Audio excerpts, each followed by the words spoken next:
நான் உங்கள் பாத்திமா. இன்னைக்கு நம்ம வில்லேஜ் ஹோம் குக்கிங் சேனல்ல தீபாவளி பண்டிகையை முன்னிட்டு பேக்கரி சுவையில் நம்ம பூந்தி லட்டு எப்படி செய்யலாம்னு பார்க்கலாம் வாங்க. பூந்தி லட்டு செய்யறதுக்கு தேவையான பொருட்கள் என்னன்னு பார்க்கலாம். கடலை மாவு,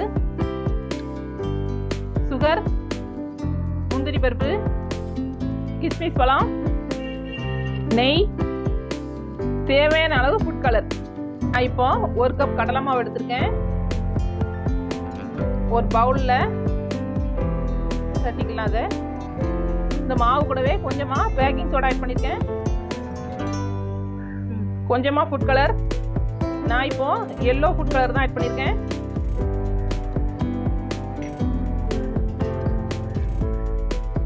இப்போ இந்த மாவை ஒரு விஸ்க் வச்சு கொஞ்சம் கொஞ்சமாக தண்ணி ஊற்றி கலந்து எடுத்துக்கலாம்.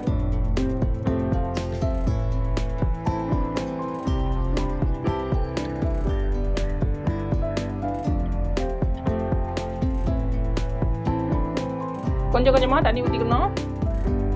மாவுகளில் கட்டிகள் இல்லாத அளவுக்கு நம்ம கரைச்சி எடுத்துக்கணும். இந்த மாதிரி கட்டிகள் இல்லாத அளவுக்கு கரைச்சி எடுத்துக்கணும். மாவை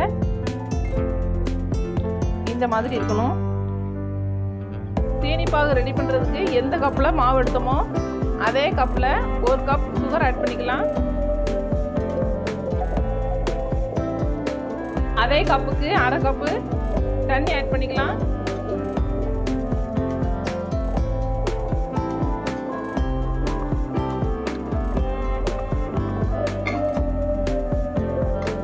ஃபர்ஸ்ட் அடுப்பு ஆன் பண்ணி சுகர் சிரப் ரெடி பண்ணுறதுக்கு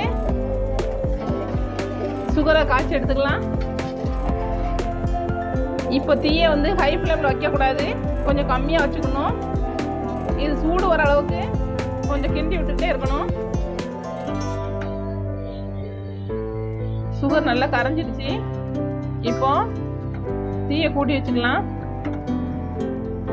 இப்போ சுகர் சிரப்பு நல்லா கொதிக்க ஆரம்பிச்சிருச்சு. பாருங்க, இந்த மாதிரி கொதிக்கணும்.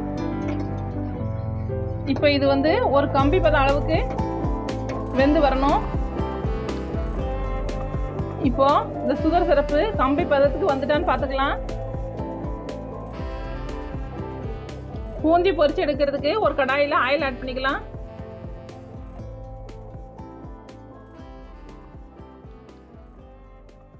ஆயில் ஹீட் ஆயிடுச்சு. இப்போ இந்த மாதிரி ஒரு பாத்திரத்தை எடுத்து இதுல மாவை வச்சு நம்ம டேப் பண்ணி விடணும். இப்போ இந்த மாவை எடுத்து நம்ம இப்படி ஊத்திக்கலாம். பாருங்க பூந்தி என்ன அழகா வருதுன்னு.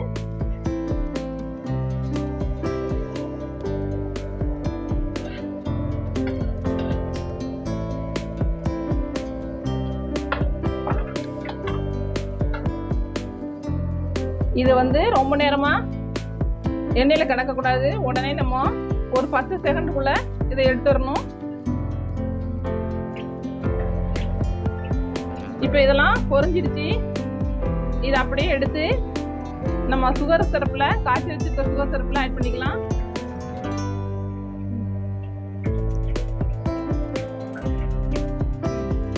இருக்கிற எல்லா மாவையும் பூந்தி பொரிச்சு எடுத்தாச்சு. அதை சுகர் சிரப்பில் ஆட் பண்ணி இந்த மாதிரி நல்லா கலரி விட்டுக்கணும். இது கொஞ்சம் ஆறி வர அளவுக்கு நம்ம கலரி விட்டுக்கலாம். அப்போதான் லட்டு பிடிக்கிறதுக்கு ஈஸியாக இருக்கும். இப்போ இந்த மிக்சிங்கை கொஞ்சமாக எடுத்து மிக்சியில் போட்டு திரிச்சு எடுத்துக்கலாம். இந்த பூந்தியெல்லாம் நல்லா அரைச்சி எடுத்தாச்சு. இந்த மாதிரி அரைச்சி எடுத்துக்கணும். இப்போ இதை ஒரு பவுலில் மாற்றிக்கலாம்.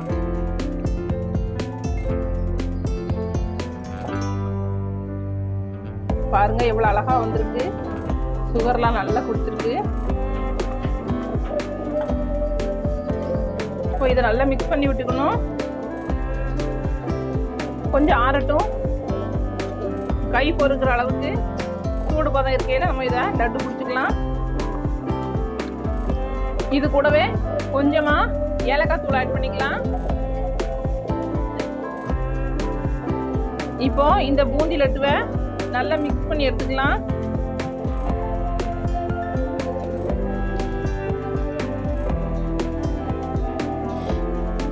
இந்த அளவுக்கு பிசைஞ்சு எடுத்துக்கணும்.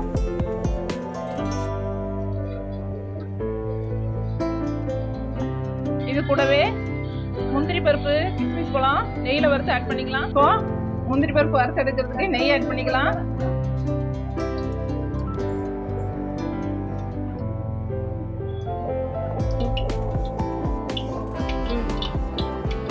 நெய் சூடாயிடுச்சு. இப்போ முந்திரி பருப்பு ஆட் பண்ணிக்கலாம்.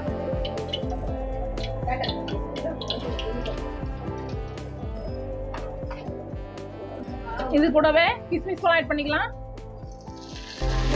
இப்போ கிஸ்மிஸ் பழம் நல்லா உப்பி வந்துருச்சு. ஸ்டவ் ஆஃப் பண்ணிக்கலாம். இந்த லட்டு கூட மிக்ஸ் பண்ணிக்கலாம்.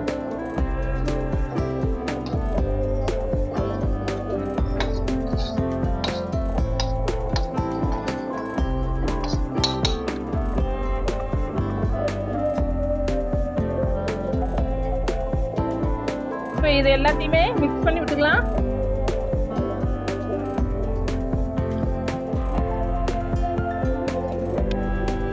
இப்போ எல்லாம் மிக்ஸ் பண்ணி எடுத்தாச்சு. உருண்டை பிடிச்சி எடுத்துக்கலாம். உருண்டை பிடிக்கிறதுக்கு முன்னாடி நம்ம கையில கொஞ்சமா நெய் ஆட் பண்ணிக்கலாம்.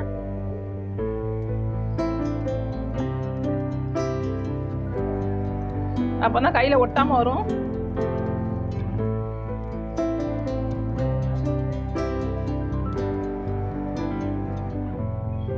லட்டு சூப்பரா வந்திருக்கு. லட்டு சூப்பரா பிடிச்சாச்சு. இப்போ எல்லா லட்டையும் இதே மாதிரி பிடிச்சி எடுத்துக்கலாம்.